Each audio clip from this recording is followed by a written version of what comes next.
திருநாளில் நல்லருளை தாரும் ஐயா முருகன் என்று முழங்குது என் மனசு.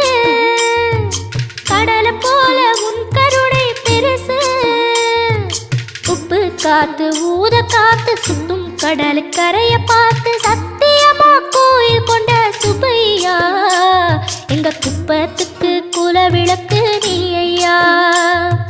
திருச்செந்தூர் ஆண்டவனே வேல் முருகா, தினம் உனக்கு நன்றி சொல்வோம் மால் மருகா. திருவடியில் தவமிருப்போம் திருமுருகா.